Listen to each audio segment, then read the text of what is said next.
Ayon sa bagong poll ng Omni News at Leger, karamihan ng immigrants naniniwalang susi ang home ownership sa kanilang Canadian dream. Pero sa taas ng presyo ng gastusin, marami na rin daw sa kanila na iisipan ng lumipat sa ibang probinsya. May report si Teresa Redula. Nagkaroon ako ng job offer dito sa Red Deer din. That's why we already grab and move here in Alberta. But yeah, actually, we've never been to Alberta before. We just moved. Handa na sa ikalawang Pasko nila sa Red Deer County sa Alberta ang pamilya ni Julie Ann Melchor. Mas makabuluhan daw, lalo't 2 taon na raw mula nang makaluwag-luwag sa gastusin bilang dating homeowner sa Brampton, Ontario. Big difference, I'd say. Dati yung husband ko was working 10 to 12 hours a day, 6 days, 7 days a week. Ganun din ako. But now, laging may available na isa sa amin to look after the kids. So, big difference. And still, we survive our bills, mortgage. Taong 2011 ang dumating sa Canada. 10 taon din daw nagpursigi bago makabili si Melchor at kanyang asawa ng townhouse sa Ontario noong 2021. Gayunpaman, naranasan daw nilang di makasabay sa presyo ng mga gastusin kahit mahigpit sa budget. At kahit pa ipagsama ang income nilang mag-asawa, pati na ang sahod sa mga minsay part-time job ni Melchor. Biglang taas ang interest. And it was just keep on rising that we can't catch up anymore. Kasi yung sahod namin, hindi naman ganun na tumataas. We actually started our mortgage from 2,100. And then suddenly tumaas, naging 3,500 dahil sa variable rate nga kami. And then plus, yung maintenance namin, we started 250 and then suddenly naging 400 na.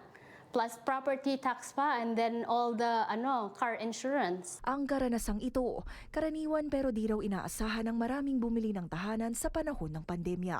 Ito ayon sa isang real estate broker. Nung binabaan ng interest rate as low as 1.5% variable, 1.3%, and then tumaas siya as high as 5.56%, doon nagkaroon ng problema yung mga tao. Because they were paying anywhere from $500 to, depende sa price, up to $3,000 more per month on a variable rate. Whereas historically, the last 10, 15, 20 years, mas mababa ang variable rate kasi sa fixed rate. Sa survey ng Leger para sa Omni News, karamihan ng mga immigrants ang naniniwalang malaking bahagi ang home ownership sa tinatawag na Canadian Dream. Pero tanging 1/3 lamang ang nagsasabing naniniwala silang maaabot ito ng immigrants dito sa Canada. Sa poll, nakita ring 4 sa bawat 10 immigrants ang hirap daw magbayad ng housing costs kada buwan at 44% ang nagsabing pinag-isipan na raw nilang lumipat sa ibang lugar na mas affordable. Actually, bago kami nag-decide na mag-move sa Alberta, nag-look around outside GTA pa kami. You really have to be wise. Parang sa amin ng Mr. ko, why should we let ourselves struggle sa big cities kung kaya namang pumunta sa ibang lugar na mas mura, and then at least hindi kami nag-i-struggle ng sobra. So, sabi nga nila, work less and then live more, di ba? Hinaharap man ng marami ang iba't ibang pagsubok.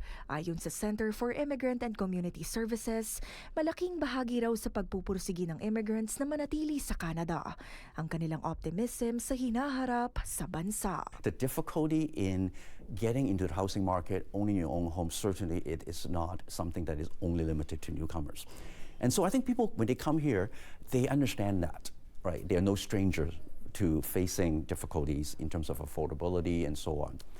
But the reason why they still feel that it is the right decision, I think has a lot to do with their hope for the future. Bukod sa pagkakaroon ng sariling bahay, para sa marami, bahagi ng Canadian Dream ang better standard of life, job opportunities, at financial security. Ang nakikita kong trend ngayon is this is the best time to buy. Takot lang ang tao bumili dahil they're worried about their job dahil sa tariff. Okay?